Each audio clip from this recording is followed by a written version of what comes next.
Good morning students. Today plus 2 zoology or biozoology unit 1 chapter 1 reproduction organism. தமிழில் உயிரியல் இனப்பெருக்கம் என்பது பால் மற்றும் பாலியல் இனப்பெருக்கத்தை நாம் பேரமிஷியத்தில் பார்க்குறோம். சரிங்களா? இது பேரமிஷியம், ஏசெக்ஷுவல் செக்ஷுவல்.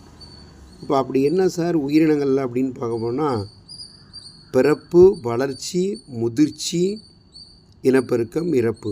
இங்கிலீஷில் பர்த் ஆகுது, growth, maturity, reproduction, finally death.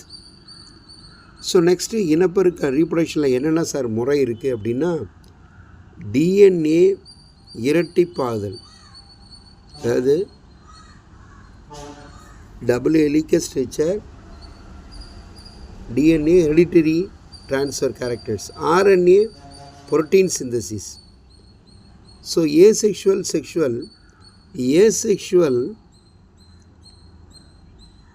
resemble to parent. Two types, one is amitosis or mitosis, அதாவது நேரடியாகவும் மறைமுகமாகவும் பிரிகிறது என்பதை நம்ம தெரிகிறோம்.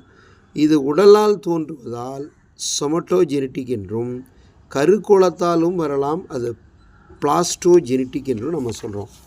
ஓகே, அப்போ ஏசெக்ஷுவல் ரீப்ரொடக்ஷன்லாம் என்னென்ன சார் அப்படின்னு கேட்டிங்கன்னா Protista, bacteria, archaea. So fission ஒரு மெத்தடு, தமிழில் பிளவுறுதல், பட்டிங் முகிழ்தல் ஒரு மெத்தடு, இழப்பு மீட்டல் ரீஜெனரேஷன் ஒரு method.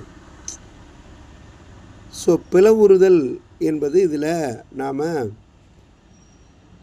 Binary fission, multiple fission, ஸ்ட்ராபெரிலேஷன், பிளாஸ்டோமி என்று பிரிக்கிறோம். சரி, அப்போ நியூக்ளியஸ் டிவைட் ஆனால் கேரியோகைனசிஸ், சைட்டோகைனசிஸ் ஆனால் சைட்டோபிளாசம்னு தெரியுது. அதில் சிம்பிள் இர்ரெகுலர் என்று நம்ம பார்க்குறோம்.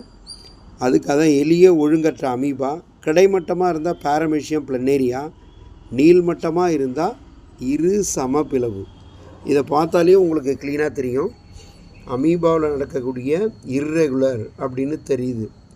நியூக்ளியஸ் இருக்குது, அது கன்ஸ்டியூஷன் ஆகுது, ஒரு அமீபா ஒழுங்கற்றது இன்டெஃபினட் ரெண்டாக டிவைட் ஆகுது. ஸோ அப்படியே பேரமிஷியத்தில் நம்ம பார்க்கும்பொழுது என்ன பார்க்குறோம், பேரமிஷியத்தில் பாருங்கள், அது கிடைமட்டம், இங்கிலீஷில் ட்ரான்ஸ்ஃபர், கிடைமட்டமாகுது.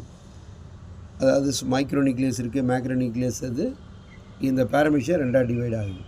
ஸோ நெக்ஸ்ட்டு நீள்மட்டமாக ஆகக்கூடியது என்ன நம்ம பார்க்குறோம் அப்படின்னு கேட்டிங்கன்னா அது நீள்மட்டமாக இருக்கக்கூடியது நம்ம யூக்ளினா, இதான் லெங்க்த்தாக இருக்கிறது.